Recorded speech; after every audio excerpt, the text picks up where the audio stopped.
갈라디아서 6장 1절에서 10절의 말씀, 우리 한 절씩 교독하고 10절 합독하겠습니다. 형제들아, 사람이 만일 무슨 범죄한 일이 드러나거든 신령한 너희는 온유한 심령으로 그러한 자를 바로잡고 너 자신을 살펴보아 너도 시험을 받을까 두려워하라. 그리하여 그리스도의 법을 성취하라. 만일 누가 아무것도 되지 못하고 된 줄로 생각하면 스스로 속임이라. 각각 자기 일을 살피라. 그리하면 자랑할 것이 자기에는 있어도 남에게는 있지 아니하리라. 각각 자기의 집을 질 것이라. 가르침을 받는 자는 말씀을 가르치는 자와 모든 좋은 것을 함께하라. 스스로 속이지 말라. 하나님은 업신여김을 받지 아니하시나니 사람이 무엇으로 심든지 그대로 거두리라. 자기의 육체를 위하여 심는 자는 육체로부터 썩어질 것을 거두고 성령을 위하여 심는 자는 성령으로부터 영생을 거두리라. 우리가 선을 행하되 낙심하지 말지니 포기하지 아니하면 때가 이름에 거두리라. 그러므로 우리는 기회가 있는 대로 모든 이에게 착한 일을 하되 더욱 믿음의 가정들에게 할지라. 아멘. 우리 설교 제목 같이 한번 읽어봅니다. 시작. 짐을 지는 희생. 아멘. 갈라디아서 5장 1절을 띄워드리는데요, 우리 한번 같이 한번 읽어보도록 하겠습니다. 5장 1절입니다. 시작. 그리스도께서 우리를 자유롭게 하려고 자유를 주셨으니 그러므로 굳건하게 서서 다시는 종의 멍에를 매지 말라. 자유라는 단어와 종의 멍에라는 단어가 나오죠.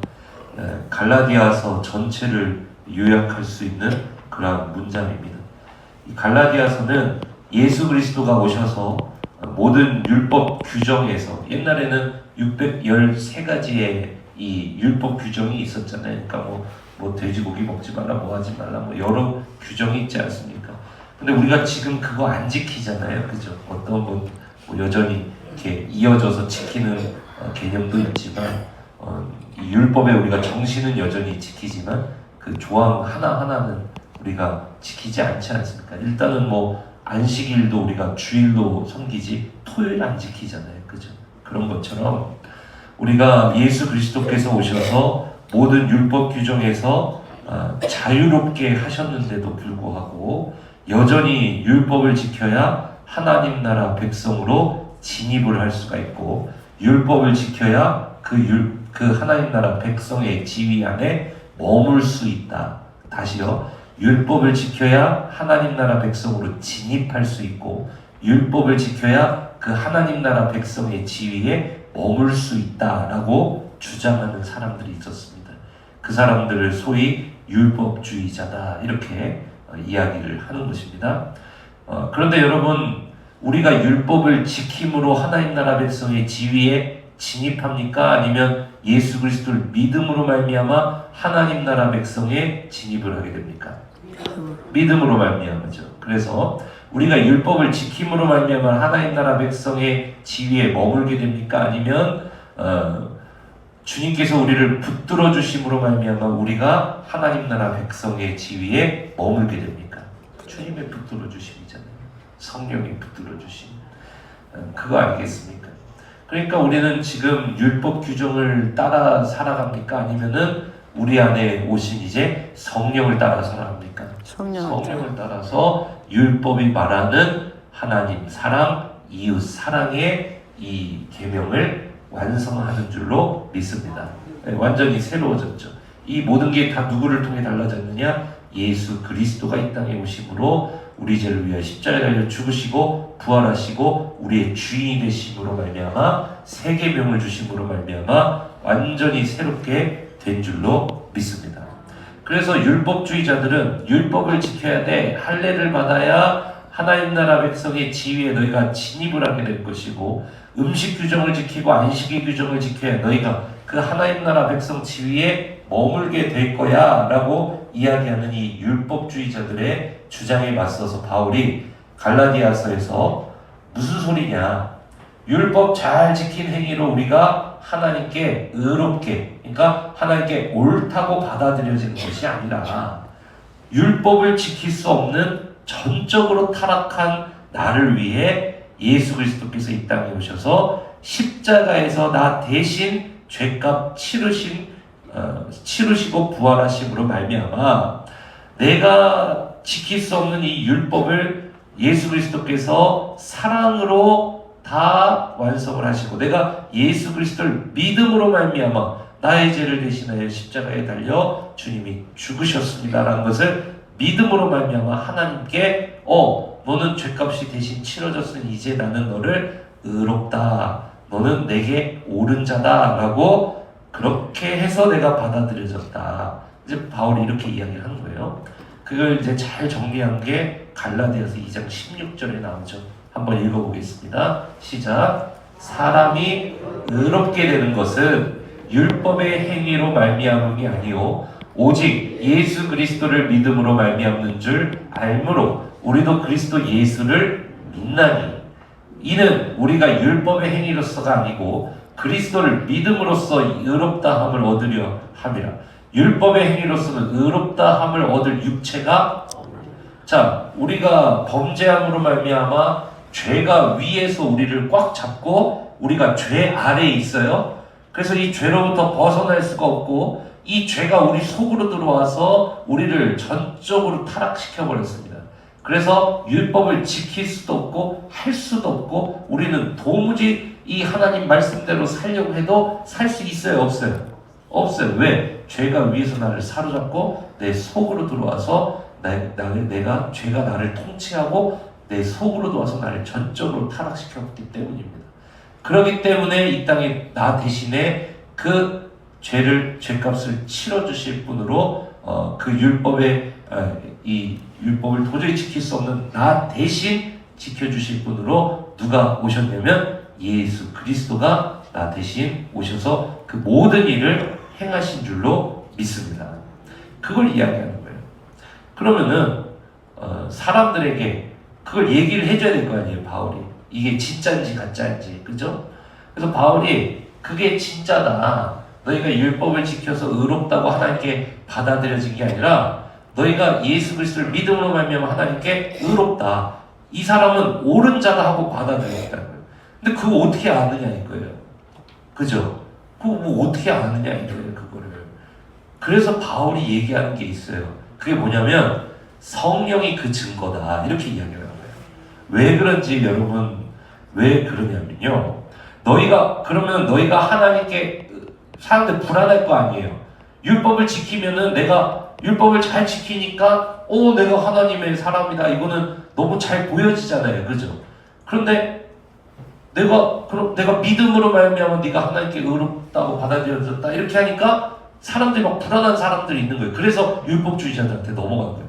왜냐면 율법주의는 딱딱딱딱 그냥 이게 눈에 보이잖아요. 예를 들면 새벽기도 몇 회 이상 하면 의롭다.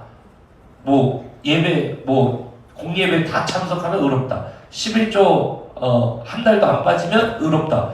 만약에 이렇게 된다라면은 딱딱딱딱 그냥 수치로 보여버리니까 이게 되잖아요. 그죠? 그러면 613가지의 그 율법을 딱딱딱딱딱 하면 수치로 보여주니까 나 뭐는 부족하고 뭐는 부족하고 너 뭐는 잘하네. 이 정도 됐어. 이렇게 탁탁탁 이렇게 됐으니까 다 잘 지켜? 그걸 의롭다. 612가지만 지켜? 하나 모자르다. 이렇게 딱딱딱 보이잖아요. 근데 믿음으로 의롭다. 그러니까 당시의 사람들은 이게 불안한 거예요.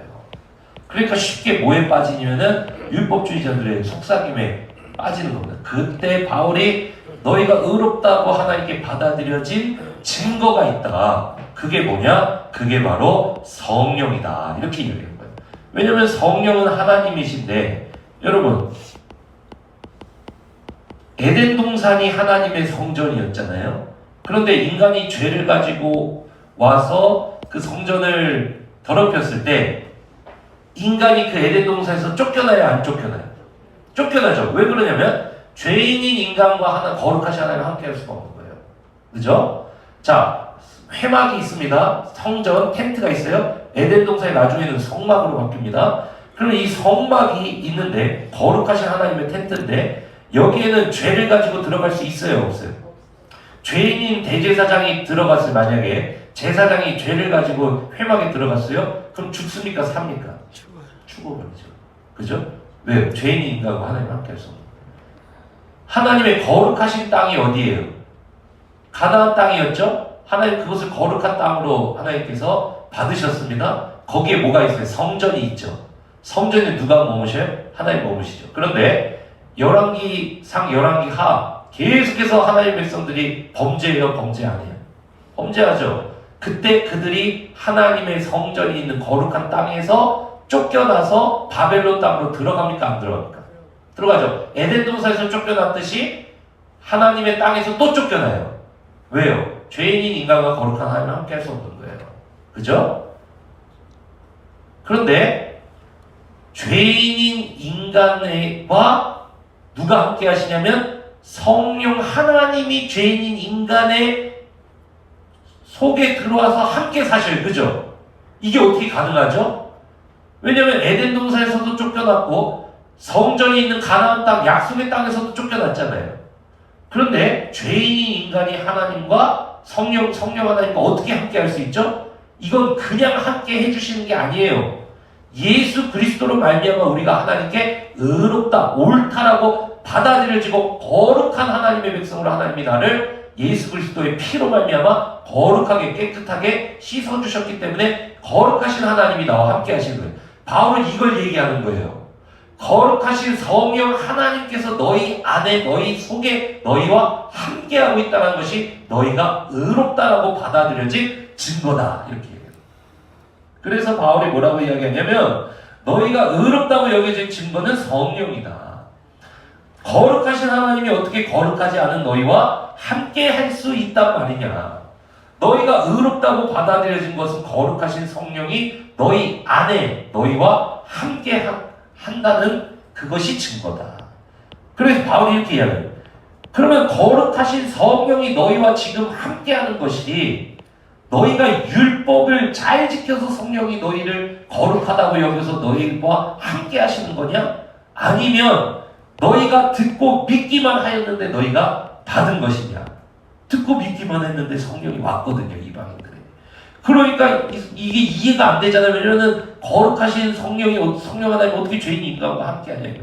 에덴 동산에서조차 쫓겨났고 약속의 땅에서조차 쫓겨났는데 죄인 인간이 하나님과 함께, 그 심지어 이방인들과 함께 하는 거예요. 그러면 너희들 이방인들 너희가 그러면은 율법의 행위 잘 지키고 너희가 할례 받고 안식일 지키고 너희가 돼지고기 안 먹어서 너희와 성령이 지금 함께 한 거야? 너희가 그래서 거룩해진 거야? 아닌데요? 근데 어떻게 해서 성령이 지금 너희와 함께 하셔? 듣고 믿기만 했습니다. 그래, 그걸 이야기해요.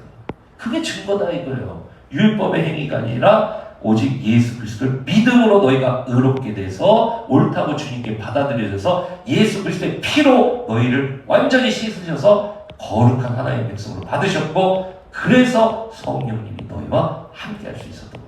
그걸 말해주는 게 갈라디아서 3장 2절에서 3절입니다. 읽어보세요. 갈라디아서 3장 2절 3절 시작. 내가 너희에게서 다만 이것을 알려하노니 너희가 성령을 받은 것이 율법의 행위로냐? 혹은 듣고 내가 너희에게서 이거 알려 그런다. 이게 뭐예요? 야, 너네 나한테 말 하나 해봐라. 지금 성령이 그럼 너희와 함께하고 있는데 성령을 너희가 율법의 행위로 받은 것이냐? 아니면 너희가 듣고 믿음이냐? 듣고 믿음인데요. 그래, 그게 증거야. 예수 그리스도 믿음으로 의롭된다는 증거는 성령이야. 이렇게 3절 읽어보세요. 3절 시작. 너희가 이같이 어리석으냐? 성령으로 시작하였다가 이제는 육체로 마치게. 이게 그래서 나온 말인 거예요. 이게. 그러면 이제 여러분 당시에 율법주의자들도 반론을 했을 거 아니에요. 성경에 정확하게 그 말이 나오진 않지만 바울이 한 말들을 이렇게 역으로 추적해 보면 율법주의자들이 무슨 말을 했을지가 예상이 가요. 당시 율법주의자들이 바울에게 이렇게 이야기해요. 그럼 마음대로 죄 지어도 되냐? 이렇게 물어봤어요. 그럼 어떻게 할 수 있냐면 바울은 하나님께서 너희를 율법으로부터 자유롭게 하셨다. 계속 이렇게 이야기하잖아요. 왜 이 이야기를 하냐면 그 반대 이면에는 율법주의자들의 반론이 있었던 거예요. 그러면 율법 안 지키고 마음대로 죄 지어도 되냐? 이런 말을 주는 거예요. 바울이 이에 대해 뭐라고 이야기해요? 자유를 가지고 너희를 율법으로부터 자유롭게 하신 자유를 가지고 그것을 육체의 욕심을 채울 기회로 삼지 말고 반대로 너희가 사랑으로 서로 종노릇하며 육체를 거스르고 성령을 따르라. 그게 5장의 내용인 거예요. 제가 왜 이 말씀을 드리냐면 이런 맥락에서 오늘 본문이 등장을 합니다. 1절을 한번 읽어보세요. 1절 한번 읽어보세요. 시작. 형제들아, 사람이 만일 무슨 범죄한 일이 드러나거든 신령한 너희는 온유한 심령으로 그러한 자를 바로잡고 너 자신을 살펴보아 너도 시험을 받을까 두려워라. 무슨 말이냐면 율법주의자들의 그런 잘못을 바로잡고 너희 자신도 한번 돌아봐. 이기에 왜 이런 말 할까요? 너희 안에도 혹시 율법주의자들처럼 남을 정죄하려는 마음이 없는지 돌아봐. 이렇게 이야기하는 거예요. 그러니까 권면을 주는 거죠. 실제적으로 교회 안에. 그러니까 율법주의자들 그 사람들 잘못된 거야. 그러니까 그거 바로 잡어. 그런데 그거 바로 잡으면서 동시에 할 일이 있어. 성령 안에 성령과 함께하고 성령의 열매를 맺어가야 되는데 혹시 그런 일이 없고 너희 안에 율법주의자들과 똑같이 자유하다고 하는 사람들 잘 들어 이러면서 너희 안에도 율법주의자들 그거 바로 잡아야 돼. 그런데 이거 바로 잡으면서 동시에 교훈도 준다. 너희 안에 혹시 율법주의자들처럼 남을 정죄하려는 자들이 있으면 그것도 고쳐. 이렇게 얘기하는 거예요. 여러분, 오늘날에 이런 게 없을까요? 오늘날의 교회 안에서도 율법주의자들이 있습니다. 그게 무엇일까요? 우리가 남들보다 기도 생활하고 우리가 남들보다 예배드리고 남들보다 새벽 기도하고 남들보다 봉사하고 우리가 교회 안에서 이런 일을 하는 것은 내가 기도하고 새벽 기도하는 것은 내가 지체들을 위해서 중보기도 하기 위해서 내가 거룩한 삶을 성령을 따르는 삶을 어떻게든 살아가려고 애쓰려고 내가 하는 것인데 도리어 그 내가 기도하고 새벽 기도하고 말씀 읽는 것이 아유 저 사람은 저런 것도 안 해. 저 사람은 저런 것도 안 나와. 이렇게 정죄하는 도구가 될 수가 있다는 거예요. 내가 봉사하는 것은 하나님의 은혜에 감격하고 내가 몸된 교회 지체로서 당연히 내가 해야 될 일이기 때문에 내가 봉사하는 것인데 아유 저 사람은 저 봉사도 안 해. 이렇게 될 수가 있다. 여러분 교회 안에는요 여전히 이런 율법주의자들이 있을 수가 있어요. 요즘같이 어려운 시대에서는요 요즘같이 어려운 시대에는 많은 사람, 그러니까 할머니 할아버지들까지 지금은 직장에 다 나가셔야 돼요. 뭐 학교에서 하는 뭐 봉사라든지 뭐 이렇게 도로에서 이렇게 안내하시는 뭐 이런 거 하시든지 어떻게 해서든 일을 하셔야 돼요. 그러다 보니까 교회 안에서 또 어떤 말들이 나오냐면은 직장인들이 여성분들도 이제는 많아졌기 때문에 예전에는 직장 다니시는 그 집사님들이 비율이 좀 적었어요. 가정에서 이렇게 주부로 계신 분들이 많고 이러다 보니까 평일 봉사도 굉장히 활발하게 이루어졌고 교회 뭐 일이 있다 이러면은 동원돼서 이렇게 올 수 있는 사람들이 굉장히 많았습니다. 뭐 일이 있습니다 이러면은 좀 도와주세요 이렇게 좀 와주세요 이렇게 동원을 하면은 막 와가지고 할 수 있는 사람이 많았는데 지금은 교회 뭐 일 있습니다 이러면은 다 직장 나가셔서 평일에 교회 오실 수 있는 그런 상황이 안 돼요. 그러다 보니까 어떤 문제가 발생을 하냐면 나오실 수 있는 분들은 나오실 수 없는 분들을 향해서 좀 이렇게 정죄를 하거나 이런 문제들이 좀 발생을 하기도 하고 그런 걸 가지고 이제 또 믿음이 있네 없네 이런 것들을 하기도 하고 이런 일들이 일어날 수 있다는 거예요. 직장인들도 여러분 얼마나 힘들게 신앙생활합니까? 예전에 또 보면은 저는 이제 우리 교회가 이제 지금은 이제 수요 예배가 저녁 예배가 없지만 예전에 또 이제 생각을 해보면은 제가 한 10년 정도 이제 건설 현장에서 노가다를 항상 했다 그랬잖아요. 뭐 월요일이나 뭐 이럴 때도 하고 방학 때는 일주일 내내 하는 거죠. 토요일까지 다 일하고 이렇게 했는데 수요일 되면은 이제 저기가 있잖아요, 그죠? 그러면은 이 노가다 지금은 4시 반 5시 끝난다 그때 5시 반에 끝나면은 이제 돌아오면은 6시 반 7시 막 이렇게 됐단 말이죠. 그러면은 이제 막 이제 먼지 정도 이제 털고 예배당에 들어오거나 아니면 막 이렇게 되는데 뭐 이제 들어와서 이제 예배를 드리고 끝나면 이제 청년 기도 모임이 지하에서 이제 또 한 1시간 이렇게 있어서 이제 그것도 이제 기도 드리고 이제 또 집에 가고 그 다음날 이제 또 출근하려면 이제 죽음이죠 이제. 근데 옛날에는 이제 교회 뭐가 많아가지고 화요일날 이제 교육이라든지 이런 거를 이제 하고 수요일날 수요예배 드리고 이제 목요일날 이제 또 샘모임 이제 저희 청년 리더 있으니까 또 샘모임 하고 금요일날 우리 또 처녀 드리고 토요일날 또 리더 모임이 있었어요. 2시 반에 있었어요 그때 청년 리더 모임. 근데 이 2시 반에 이제 또 하면은 이제 토요일날도 이제 봉사할 것들이 많잖아요. 그리고 이제 주일날 이제 저녁 예배까지 이제 드리고 또 월요일날 출근하려 그러면은 이게 이제 죽음이죠 완전히. 그래도 참 하나의 은혜로 이렇게 잘 이렇게 또 그 모든 과정을 이렇게 또 감사하게 이렇게 또 받은 것 같아요. 근데 이제 그 당시에도 제가 이제 기억에 생각을 해보면 그런 생활이 좀 힘들다 이거예요.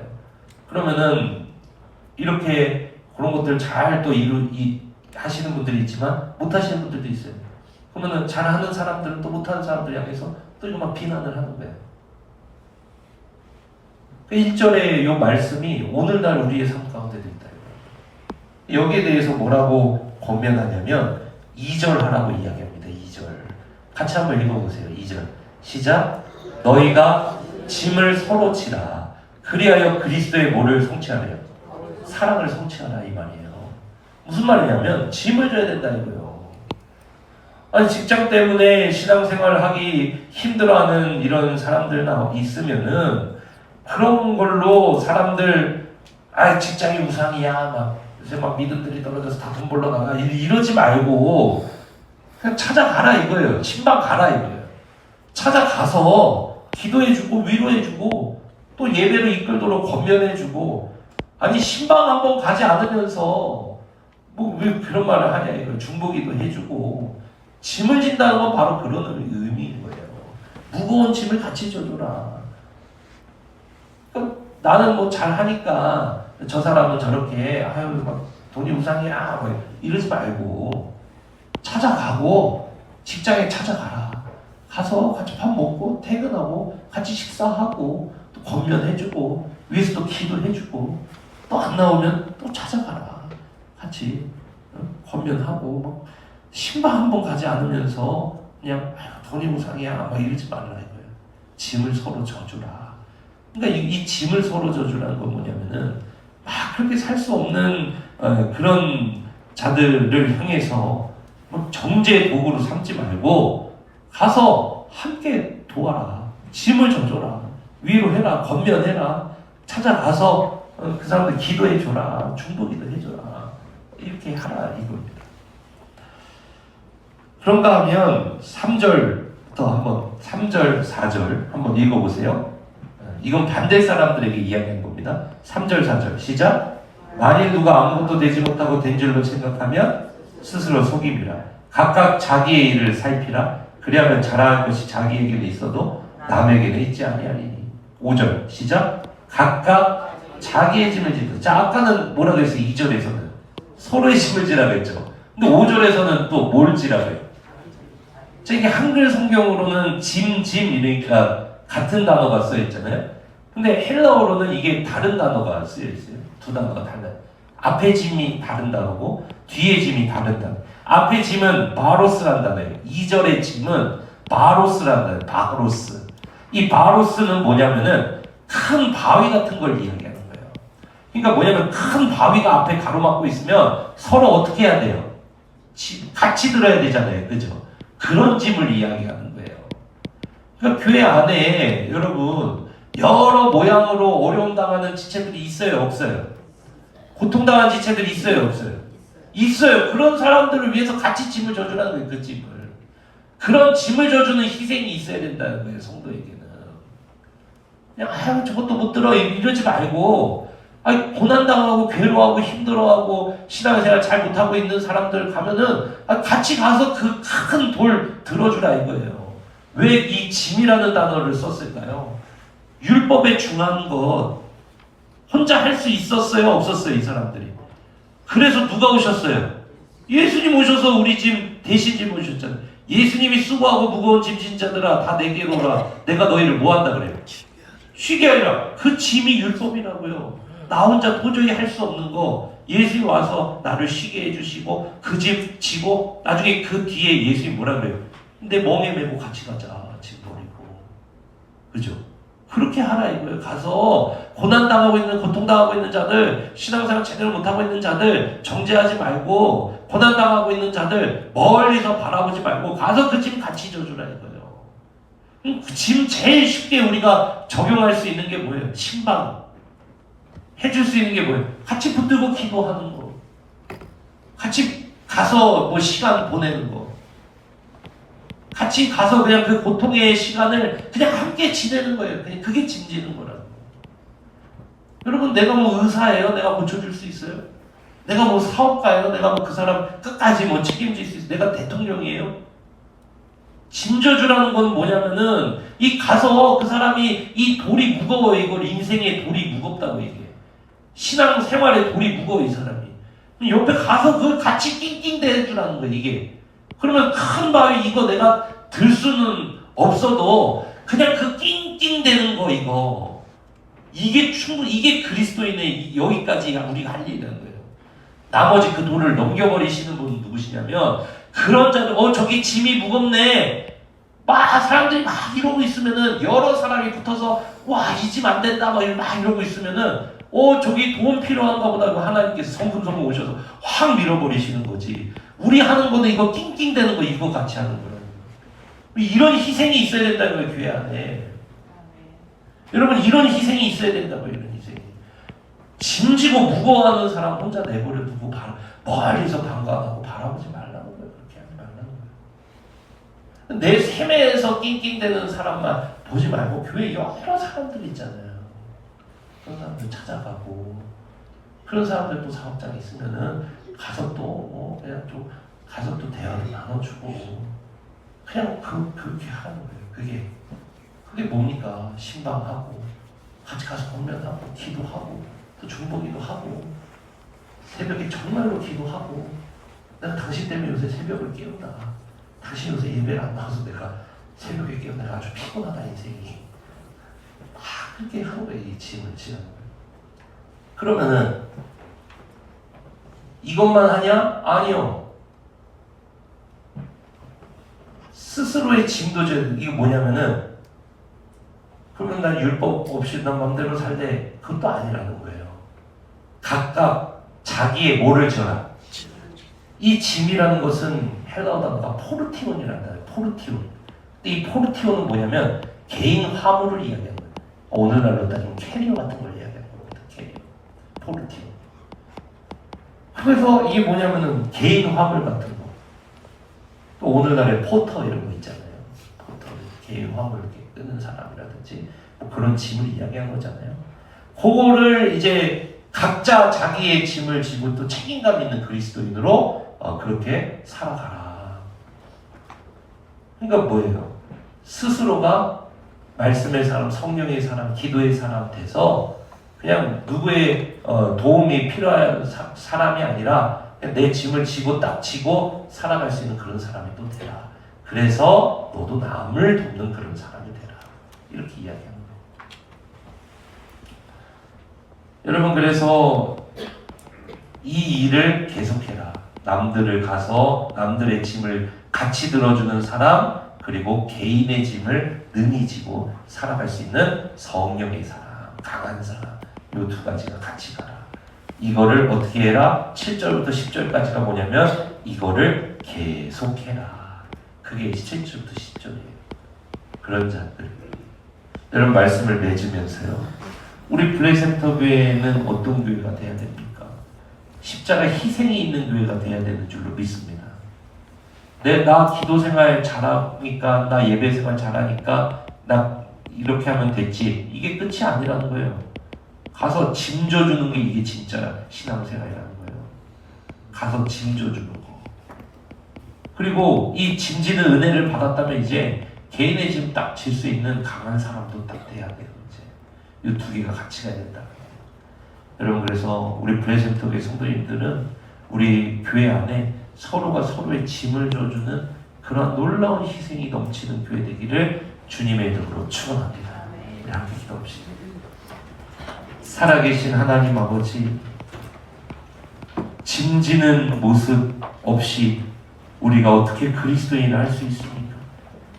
아버지, 다른 이의 짐을 가서 낑낑대며 애쓰며 함께 질 수 있는 그러한 우리를 낼 수 있도록 축복하여 주시옵소서.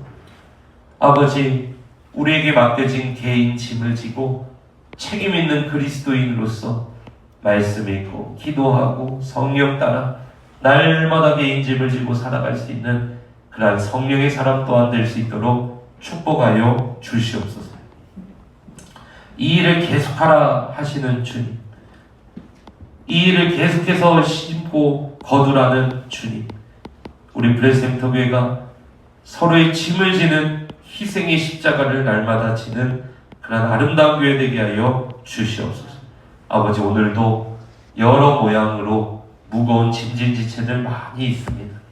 주여, 그런 자들을 위해 오늘도 우리가 기도하오니 주님께서 그 짐을 우리가 기도로 나누어질 때 주님께서 그 짐을 가볍게 하시고 주님께서 이번 고비를 넘어갈 수 있도록 주여 축복하시고 인도하여 주시옵소서.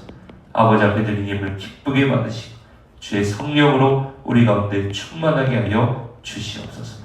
감사드리며 살아계신 우리 주 예수님 이름으로 기도드립니다. 아멘. 주여 한번 주기 가운데 자유롭게 기도 나누랍니다. 주여, 살아계신 하나님, 우리 블레센터 교회로 우리를 불러주시고 하나님 앞에 나아가게 하시니 감사드립니다.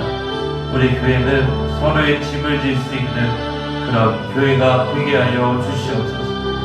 서로의 짐을 능히 질 수 있는 교회, 서로의 짐을 능히 지고 아버지 살아갈 수 있는 아름다운 교회, 아버지 우리 브레센터 교회 되게 하여 주시옵소서. 아버지, 서로의 짐을 능히 지고 아버지 그렇게 살아갈 수 있도록 끌어주셔서 아버지 우리 브레센터 교회는 아버지 짐지고 괴로워하고 우는 지체들 없도록 주님께서 그렇게 우리를 축복하여 주시옵소서. 아버지, 서로의 짐을 지었다. 내가 그 짐에서부터 놓여 회복되었다. 이제는 개인 짐도 능히 질 수 있는 강한 자가 되게 하여 주시고 개인 짐을 능히 질 수 있는 강한 자가 되었다면 이제 서로의 짐을 질 수 있는 그런 섬기는 자가 되게 하여 주시옵소서. 아버지. 자, 여러분, 자유라고 하면 뭐가 떠오르세요? 그냥 내가 원하는 건 뭐든 할 수 있다는 뜻일까요? 아니면 혹시 그 이상의 어떤 책임이 따르는 걸까요? 오늘 바로 이 오래된 질문을 아주 깊이 파고든 고대의 한 텍스트를 통해서 자유와 책임의 관계에 대한 정말 놀라운 통찰을 한번 발견해 보려고 합니다. 네, 바로 이 질문이 오늘 우리가 들여다볼 이야기의 심장부입니다. 이게 어디서 나온 거냐면요. 바로 성경 갈라디아서에 대한 신학적인 분석 자료인데요. 이 안에서 진정한 자유가 무엇인지를 두고 아주 뜨거운 논쟁이 펼쳐집니다. 자, 그럼 본격적으로 한번 들어가 보죠. 오늘 이야기는 이렇게 진행될 거예요. 먼저 대체 뭐가 문제였는지, 율법의 멍해라는 게 뭔지부터 알아볼 거고요. 그리고 이것 때문에 어떤 핵심 논쟁이 벌어졌는지 살펴볼 겁니다. 다음으로 이 기나긴 논쟁을 끝내버린 결정적인 증거는 또 무엇이었는지, 그리고 마지막으로 이 모든 이야기가 두 가지 짐이라는 개념을 통해서 오늘날 우리에게 어떤 의미를 주는지까지 알아보겠습니다. 모든 논의는 바로 이 한 구절에서 시작됩니다. 갈라디아서 5장 1절인데요. 그리스도께서 우리를 자유롭게 하려고 자유를 주셨으니 그러므로 굳건하게 서서 다시는 종의 멍에를 매지 말라. 여기서 말하는 이 종의 멍에, 이게 대체 뭐였을까요? 이게 뭐냐면요. 당시 율법주의자라고 불리던 한 그룹이 있었는데 이 사람들이 주장하던 613개의 아주 세세하고 엄격한 규칙들을 말하는 겁니다. 이 사람들은 하나님께 인정받으려면 이 모든 규칙들을 단 하나도 빠짐없이 완벽하게 지켜야 한다고 믿었어요.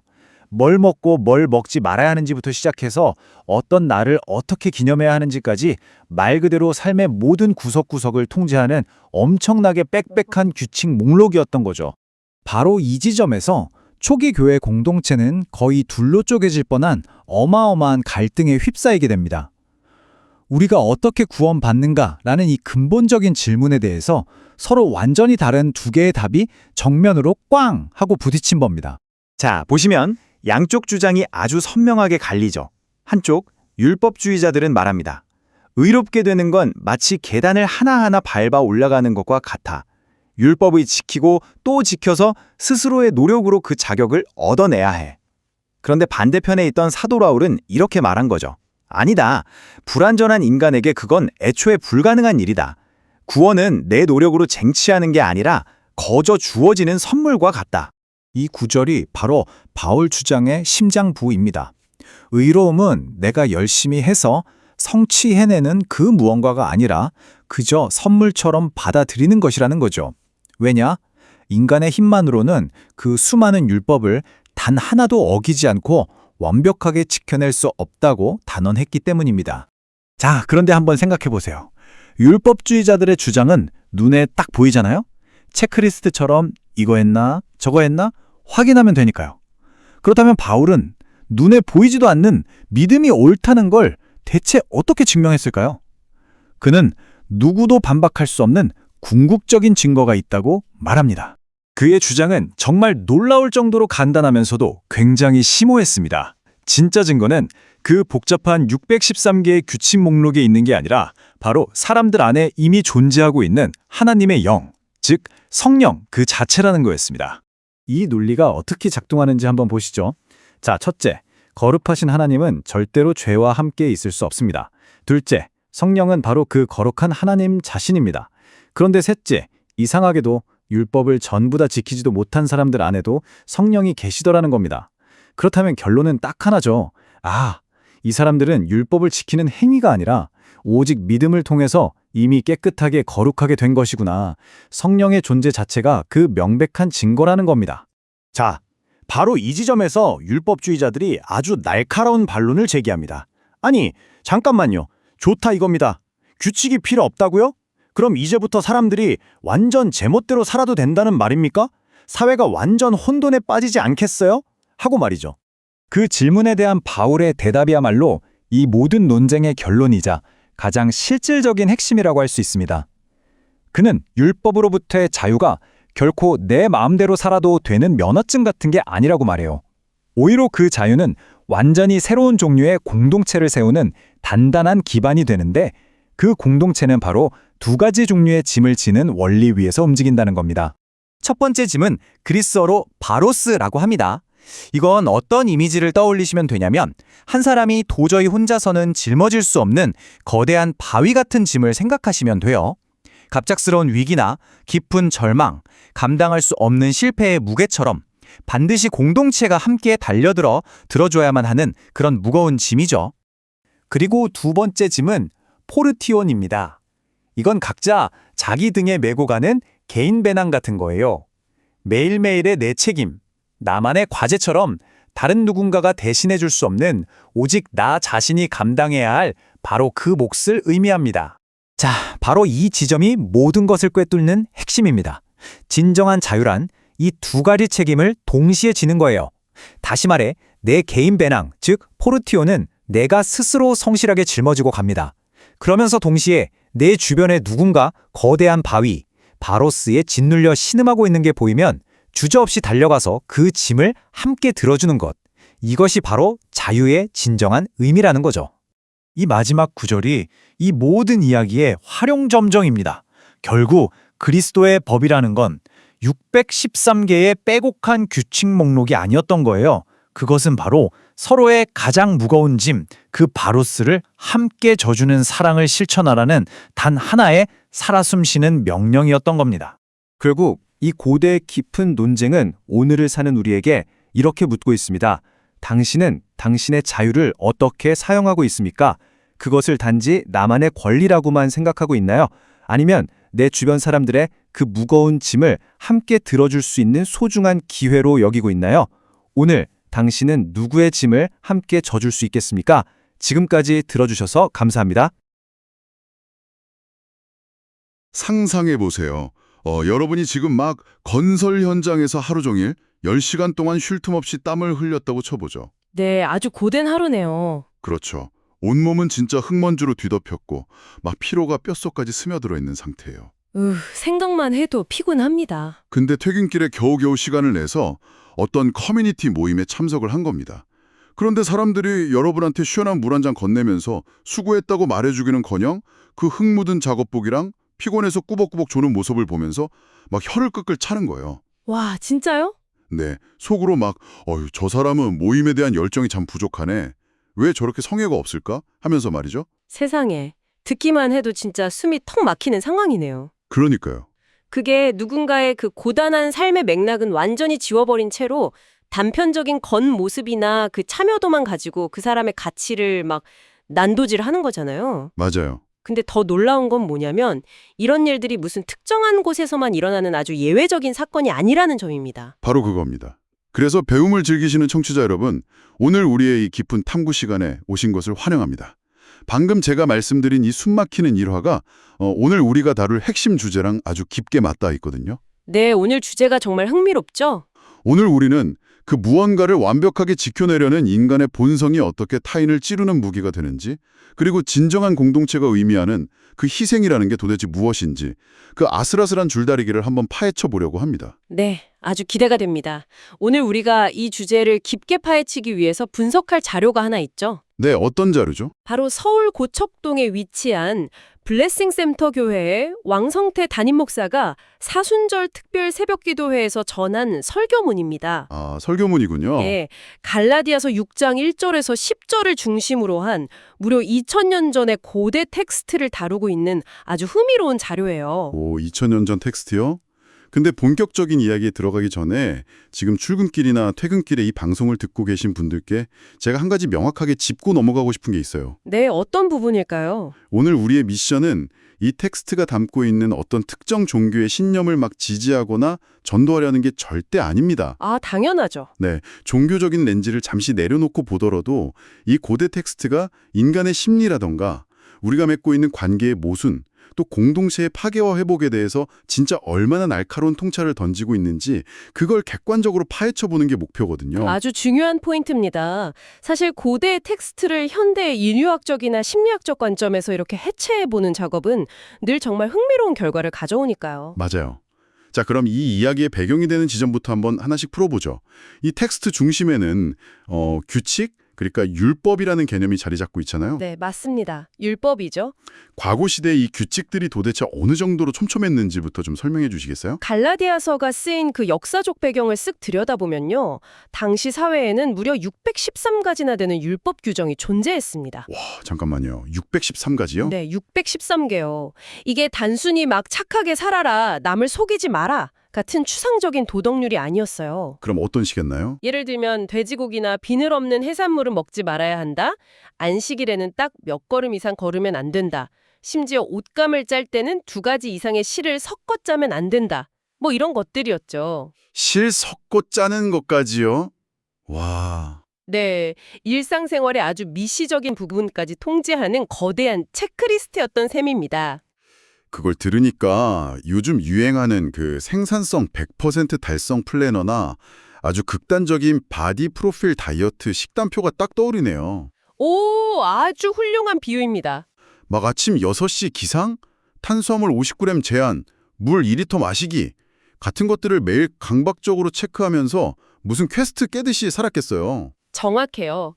매일 아침 눈을 떠서 잠들 때까지 그 613가지의 빈칸을 하나하나 채워 넣어야만 아, 나는 안전하다. 이렇게 느끼는 시스템이었죠. 진짜 피곤했겠네요. 그런데 설교문에 따르면 예수 그리스도의 희생이라는 엄청난 사건을 통해서 인간은 이 613가지의 억압적인 강박에서 완전히 자유를 얻었다고 선언됩니다. 아, 드디어 자유가 선언된 거군요. 네, 더 이상 그 리스트를 완벽하게 채우지 않아도 신의 백성으로 받아들여진다는 당시로서는 진짜 엄청나게 파격적인 선언이었던 거죠. 근데 제가 진짜 이해가 안 가는 부분이 바로 그 다음 내용이에요. 어떤 부분이요? 아니, 자유를 얻었으면 다 같이 만세? 하고 기뻐해야 정상 아닌가요? 보통은 그렇겠죠. 그런데 본문을 보면 소위 그 율법주의자라고 불리는 사람들이 다시 등장해서 아니다. 여전히 우리는 할례를 받아야 하고 예전 규칙들을 엄격하게 지켜야만 한다. 이렇게 주장했다는 거예요. 네, 다시 과거로 돌아가자고 한 거죠. 심지어 많은 사람들이 그 주장에 동조하면서 다시 그 예전의 빡빡한 규칙 안으로 걸어 들어갔다고 하는데 대체 왜 굳이 그 감옥으로 제발로 다시 돌아가려고 한 걸까요? 와, 방금 그 질문이 바로 인간 본성의 가장 취약한 지점을 건드리는 겁니다. 여기서 되게 매력적인 지점이 하나 있는데요. 오, 뭔데요? 왜 사람들은 자유보다 규칙을 선호할까요? 심리적으로 보면요, 눈에 보이지 않는 추상적인 믿음이나 은혜라는 개념은 인간을 굉장히 불안하게 만듭니다. 아, 불안하다. 네, 막 내가 정말 괜찮은 사람일까? 내가 정말 이 공동체에 속할 자격이 있나? 이런 내면의 불안감을 잠재우는 가장 쉽고 빠른 방법이 바로 눈에 보이는 수치화된 행동이거든요. 아, 듣고 보니까 좀 알 것 같아요. 그러니까 나는 당신을 진심으로 믿습니다. 라는 그 눈에 안 보이는 마음 상태보다는 네네. 나 오늘 새벽기도 출석 도장 딱 찍었어. 나 이번 달 기부금 10원 단위까지 정확히 냈어. 이런 영수증이 훨씬 확실한 증거처럼 느껴지겠네요. 바로 그 심리가 핵심입니다. 명확한 기준표가 있으면 사람들은 안도감을 느껴요. 게다가 체크리스트는 필연적으로 비교를 가능하게 만들죠. 아, 비교요? 네, 나는 613개 중에 600개를 지켰는데 쟤는 500개밖에 못 지켰네. 이렇게 눈으로 딱 비교하는 순간 나는 안전하다는 걸 넘어서 타인보다 우월하다는 아주 달콤한 감각까지 얻게 되는 겁니다. 와, 뼈 때리네요, 진짜. 당시 사람들이 그 율법주의자들의 이 수치를 채워야만 네가 확실히 구원받은 거야 라는 속삭임에 넘어간 건 어쩌면 인간의 아주 자연스러운 박어 기제였을지도 모릅니다. 자유가 주는 그 막연함보다는 차라리 통제를 받더라도 내 위치를 숫자로 딱 확인할 수 있는 그 상태가 속 편했다는 거군요. 맞아요. 근데요, 여기서 이 논쟁을 쭉 지켜보던 바울이라는 인물이 등장하잖아요. 네, 핵심 인물이죠. 바울은 눈에 보이는 행동이 아니라 눈에 보이지 않는 믿음이 중요하다고 막 외치는데 솔직히 당시 사람들 입장에서 생각해보면 이거 코웃음 칠 일 아닙니까? 그렇죠. 증거를 대라고 했겠죠. 네, 아니 믿음. 그거 속으로 아무나 거짓말할 수 있는 거 아니야? 증거를 대봐. 라고 공격했을 텐데 바울은 이 눈에 보이지 않는 믿음을 도대체 어떻게 증명해낸 거죠? 그 부분이 이 텍스트가 보여주는 가장 치밀하고 혁명적인 신학적 논리 전개입니다. 바울은 그 보이지 않는 믿음의 증거로 성령, 즉 절대적인 신의 영이 사람들의 내면에 함께한다는 사실을 탁 제시합니다. 성령이요? 그게 어떻게 증거가 되죠? 이게 왜 당시 사람들에게 충격적인 증거가 됐는지를 이해하려면 고대인들의 세계관 속에 아주 깊이 뿌리 박힌 거룩함과 오염의 인과관계를 좀 살펴봐야 해요. 거룩함과 오염이요. 좀 더 쉽게 풀어주시죠. 고대 종교의 아주 강력한 대전제는 이겁니다. 절대적으로 깨끗하고 거룩한 신은 죄로 오염된 인간과 결코 같은 공간에 존재할 수 없다. 아, 물과 기름처럼요. 맞아요. 절대 섞일 수 없다는 세계관이죠. 역사적 패턴을 보면 이게 아주 명확해요. 인간이 과거에 에덴 동산에서 죄를 지었을 때 어떻게 됐죠? 밖으로 추방당했죠. 네, 신이 그들을 쫓아냈습니다. 훗날 가나안 땅에 거룩한 성전이 세워졌을 때도 백성들이 막 타락하니까 바벨론이라는 이방 땅으로 쫓겨나 버렸고요. 아, 계속 밀려나는군요. 심지어 구약 시대에는 가장 거룩하다고 여겨지는 대제사장조차도 자신을 완벽하게 정결하게 씻지 않은 상태로 성전의 가장 깊은 지성소에 들어가면 그 자리에서 즉사한다고 믿었어요. 와, 그러니까 그 시대 사람들에게 신의 공간이라는 건 무슨 세균이 단 한 마리도 없는 완벽한 반도체 클린룸 같은 곳이었군요. 완벽한 비유네요, 클린룸. 네, 막 방진복을 입지 않은 더러운 상태로 그 방에 쓱 들어가면 시스템 전체가 붕괴되거나 본인이 죽거나 둘 중 하나였겠네요. 맞습니다.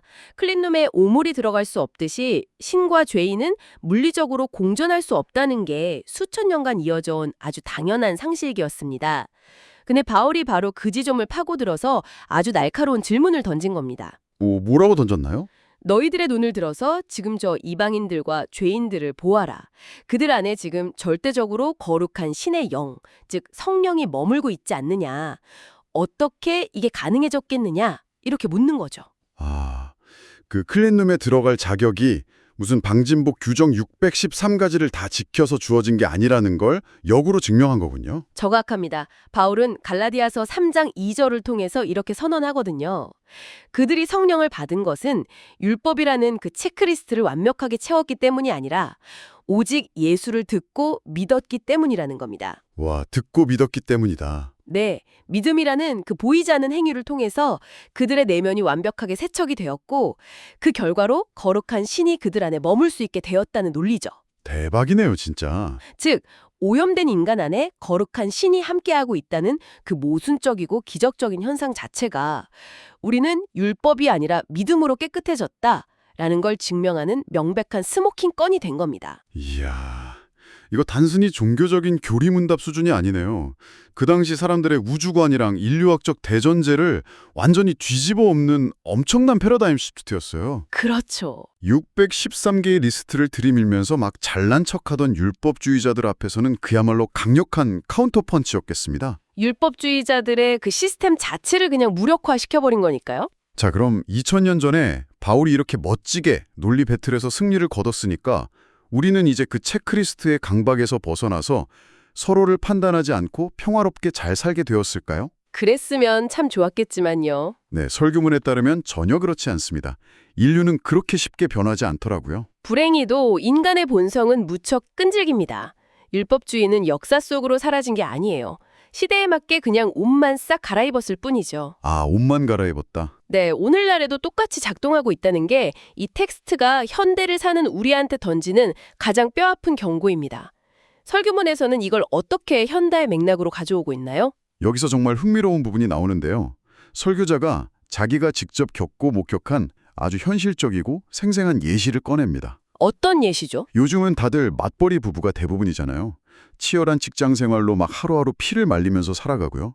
근데 교회라는 공동체 안에서 어떤 현상이 벌어지느냐? 네. 상대적으로 시간적 여유가 있거나 환경이 허락돼서 평일 봉사활동이라든가 매일 새벽 기도에 빠짐없이 참석하는 사람들이 생깁니다. 문제는 이분들이 야근이나 육아에 치여서 도저히 모임에 못 나오는 사람들을 바라볼 때 발생해요. 아, 벌써 뭔가 예상되네요. 속으로 정죄하는 겁니다. 아유, 저 사람은 믿음이 떨어졌어. 세상에 돈을 신앙보다 우선시하네. 이러면서 비난한다는 거예요. 와, 과거에 할례를 받았냐, 돼지고기를 먹었냐 하던 그 613가지의 기준표가 오늘날에는 새벽기도 참석 횟수나 봉사 시간 같은 새로운 체크리스트로 대체된 것뿐이군요. 맞아요. 완전 똑같죠? 방식만 바뀌었지 눈에 보이는 지표로 타인을 평가하고 등급을 매기는 심리는 고대 사회나 지금이나 완벽하게 동일합니다. 방송 오프닝에서 제가 그 흙먼지 뒤집어 쓴 건설 노동자 이야기 했었잖아요. 그게 바로 이 설교자 본인의 뼈저린 경험담이었어요. 아, 목사님 본인 이야기였군요. 네, 왕 목사님이 과거 10년 동안 소위 노가다라고 불리는 건설 현장에서 엄청난 육체 노동을 하셨다고 해요. 새벽 5시에 일어나서 오후 5시 반까지 땀 흘려 일하고 녹초가 된 몸으로 흙먼지만 겨우 탁탁 털어내고 예배당 뒷자리에 앉아본 경험을 생생하게 고백합니다. 진짜 피곤하셨겠는데요. 피로가 너무 쌓여서 주말 모임까지 쫓아가는 건 거의 죽음과도 같은 고통이었다는 거죠. 근데 그런 팍팍한 삶을 사는 사람들을 향한 비난이 곧 현대판 율법주의라는 겁니다. 그 맥락을 들여다보면요. 이는 매우 중요한 질문을 던집니다. 왜 그토록 성실하게 좋은 규칙을 지키는 선한 사람들이 타인을 찌르는 가해자가 될까요? 글쎄요, 왜 그럴까요? 내가 잠을 줄여가며 내 소중한 시간을 희생해가며 새벽 기도라는 그 체크리스트를 채웠다고 한번 가정해보죠. 그런데 저 사람은 나와 똑같은 노력을 하지 않았는데도 공동체 안에서 나랑 동등한 구성원으로 대우받는다면. 아, 억울하겠네요. 그렇죠. 내 헌신이 부정당하는 느낌이 드는 겁니다. 아, 알겠어요. 그러니까 내 헌신과 노력이 막 가치 있는 것이 되려면 그것을 하지 못한 저 사람은 반드시 나보다 열등한 사람이어야만 하는군요. 정확히 그겁니다. 자신의 자존감과 가치를 자기가 세운 규칙 준수에 탁 걸어두었기 때문에 그 규칙을 달성하지 못한 타인을 깎아내려야만 내 세계관이 안전해지는 거예요. 무섭네요, 진짜. 선한 의도로 시작된 도덕적 행위가 우월감으로 둔갑하는 순간 타인의 고단한 삶의 맥락, 그러니까 아까 말씀하신 그 건설 현장에서 10시간 동안 땀 흘린 그 피로감 같은 건 완전히 삭제되어 버립니다. 오직 눈에 보이는 그 참석 여부 하나만 남는 거군요. 네, 그 결과물 하나만으로 그 사람의 인격을 난도질하는 무서운 무기가 되는 거죠. 근데 이 이야기를 꼭 종교적인 상황에만 국한할 필요는 전혀 없을 것 같아요. 오늘날 직장 생활만 봐도 완전 똑같지 않나요? 완전 똑같죠. 막 아침 7시에 일찍 출근해서 커피 내리는 직원이 규정 시간인 9시에 딱 맞춰 출근하는 직원을 보면서 저 친구는 회사에 대한 로열티가 없어 라고 함부로 평가하는 사내 정치 현상. 이것도 본질적으로는 현대판 율법주의네요. 맞습니다. 또 맘카페에서 막 유기농 식자재로 직접 이유식을 만들어 먹이지 않는 엄마는 모성애가 부족하다라고 섣불리 판단하는 것도 마찬가지고요. 내가 할 수 있으니까 너도 무조건 해야 해 라는 그 오만한 잣대가 진짜 얼마나 수많은 사람들을 숨막히게 하는지 세상 깨닫게 됩니다. 그렇다면 우리는 여기서 이 질문을 던져봐야 합니다. 타인을 함부로 판단하거나 정죄하지 않으려면 우리는 대체 어떻게 행동해야 할까요? 그냥 남의 일에 일절 간섭하지 않고 각자 도생하며 무관심하게 사는 게 정답일까요? 저도 본문을 읽으면서 그 부분이 진짜 제일 궁금하고 또 혼란스러웠어요. 네. 갈라디아서 텍스트는 그냥 입 다물고 가만히 있으라 이렇게 조언하지 않거든요. 대신에 언뜻 보면 완전히 모순되는 두 가지 명령을 동시에 내립니다. 어떤 명령이죠? 6전 2절을 보면 너희가 서로의 짐을 지라 이렇게 강력하게 권고해요. 근데 불과 3줄 뒤인 5절에 가서는 돌연 각자 자기의 짐을 질 것이다 이렇게 선언합니다. 서로의 짐을 져라, 그리고 자기 짐을 져라? 네. 아니 이 부분 읽을 때 솔직히 좀 어이가 없었어요. 이거 모순 아닌가요? 남의 짐을 지라는 겁니까? 아니면 각자 내 짐이나 잘 챙기라는 겁니까? 표면적으로만 보면 완벽한 자기 모순에 빠진 문장처럼 보이죠. 하지만 이것을 더 큰 관점, 즉 번역이라는 장막을 걷어내고 헬라어 원문의 세계로 들어가 연결해보면요. 아, 헬라어 원문이요? 네, 이 구절은 모순이 아니라 인간관계를 관통하는 아주 경이로운 비밀을 담고 있습니다. 한국어나 영어로는 2절과 5절 모두 똑같이 짐, burden 이렇게 번역이 되었지만 설교문은 이 두 단어가 원어에서는 완전히 다른 물리적 무게와 의미를 지닌 별개 단어라는 사실을 밝혀냅니다. 아, 언어 번역의 한계 때문에 우리가 오해했던 거군요. 헬라어로는 이 두 가지 짐이 어떻게 다른가요? 먼저 2절에서 서로 지라고 명령했던 그 짐은 헬라어로 바루스입니다. 바루스. 네, 이 단어는 혼자서는 도저히 들어 올릴 수 없는 압도적으로 거대하고 무거운 바위 같은 짐을 뜻해요. 인간의 힘으로는 어찌할 수 없는 인생의 큰 고난, 예를 들면 갑작스러운 불치병의 선고나 감당하기 벅찬 타산 같은 재난적 상황을 의미하죠. 아, 정말 엄청난 무게의 짐이네요. 반면에 5절에서 각각 자기 것을 스스로 지라고 했던 짐은 포르티온이라는 단어를 씁니다. 포르티온이요? 그럼 이건 바루스에 비하면 좀 가벼운 건가요? 네, 상대적으로 그렇습니다. 포르티오는 개인의 화물, 그러니까 오늘날로 치면 외출할 때 매는 일상적인 배낭이나 여행용 캐리어 정도의 짐을 의미해요. 아하, 배낭 정도요? 네, 성숙한 개인이라면 마땅히 스스로 감당해야 할 일상적인 책임, 직장인으로서의 최소한의 업무, 한 가정의 부모로서의 의무 같은 것들이죠. 이것은 누군가에게 대신 들어달라고 떠넘겨서는 안 되는 내가 씩씩하게 메고 가야 할 나의 몫입니다. 와, 바루스와 포르티온, 이 두 단어의 차이를 아니까 막 안개가 싹 걷히는 기분입니다. 제가 이걸 듣고 머릿속에 딱 떠오르는 이미지가 있는데요. 등산에 한번 비유를 해볼게요. 등산이요? 좋습니다. 한번 풀어주시죠. 우리 모두가 각자의 짐을 메고 인생이라는 가파른 산을 오르고 있어요. 이때 각자의 등에 있는 배낭, 즉 자기 물통이나 여벌 옷이 들어있는 이 포르티오는 당연히 자기 힘으로 메고 씩씩하게 올라가야 합니다. 당연하죠. 남한테 막 내 배낭 무겁다고 들어달라고 징징대면 그건 완전 민폐고 무책임한 거잖아요. 그렇죠. 그건 민폐죠. 그런데 산길을 걷다가 누군가 거대한 산사태로 굴러떨어진 집채만한 바위, 즉 바루스에 깔려서 피를 흘리며 신음하고 있는 걸 발견했습니다. 네네. 그때 멀리서 팔짱을 딱 끼고 서서 야, 너는 등산객이 왜 배낭 하나 똑바로 못 메고 거기 누워있냐? 체력이 부족하네. 정신력이 썩었네. 이렇게 비난해서는 절대 안 된다는 거잖아요. 아, 완벽합니다. 그 순간에는 당장 내 배낭을 던져두고 달려가서 그 거대한 바위를 함께 들어 올려줘야 한다는 거군요. 와, 진짜 그보다 완벽하게 이 텍스트를 현대적으로 소화해낼 수는 없을 것 같습니다. 정확해요.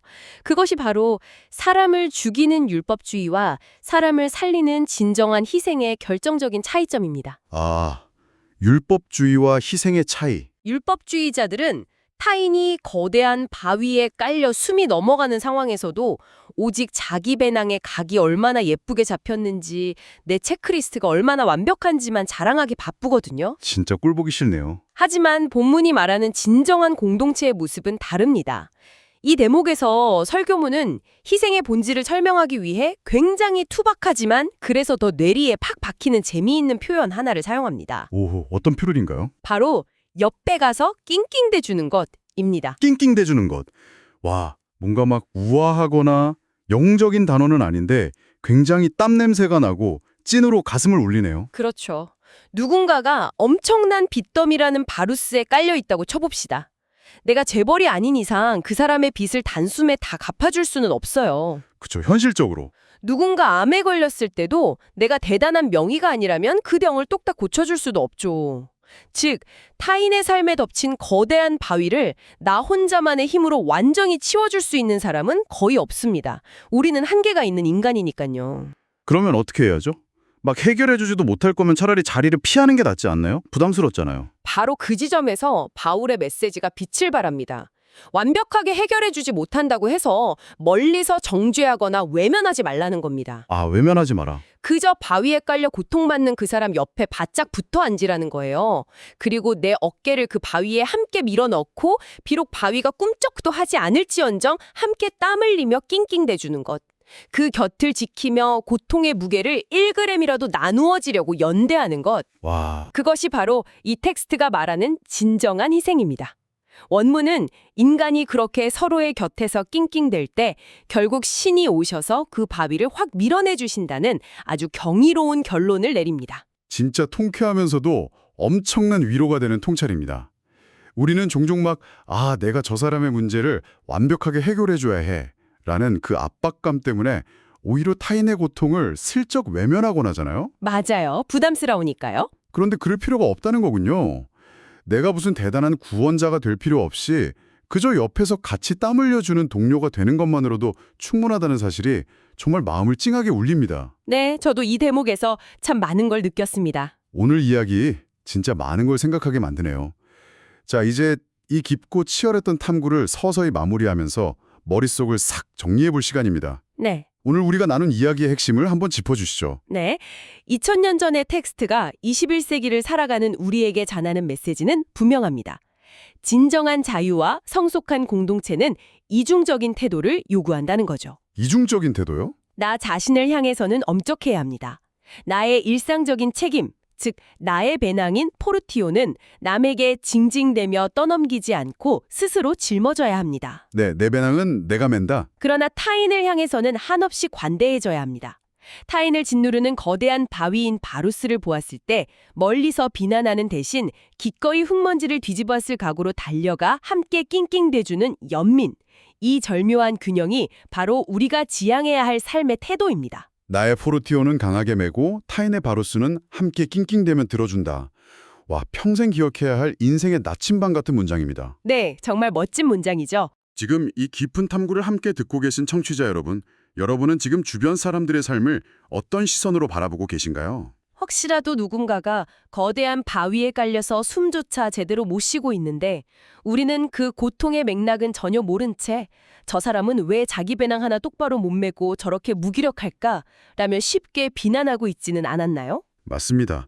동료나 가족이 짊어진 거대한 바루스를 우리는 단지 그 사람의 포리티온으로 착각하고 무한한 책임을 묻고 있었던 건 아닐까요? 네, 그 냉혹함이 오히려 나의 우월감을 확인하기 위한 현대판 율법주의는 아니었는지 돌아보게 됩니다. 성과와 자립만을 강조하는 이 현대사회 전체에 꼭 던져봐야 할 질문 같아요. 그렇습니다. 오늘 하루 여러분이 잠시 걸음을 멈추고 함께 어깨를 대고 낑낑대줘야 할 누군가의 무거운 바위는 무엇인지 한번 조용히 떠올려 보시기 바랍니다. 완벽한 체크리스트보다 때로는 함께 흘리는 한 방울의 땀이 더 큰 기적을 만드니까요. 맞습니다. 오늘 우리의 이 치열하고 깊은 탐구에 끝까지 귀 기울여 주신 여러분, 진심으로 감사합니다. 다음 시간에도 우리의 지적 호기심을 마구 깨워줄 새롭고 흥미로운 이야기와 함께 돌아오겠습니다. 안녕히 계세요.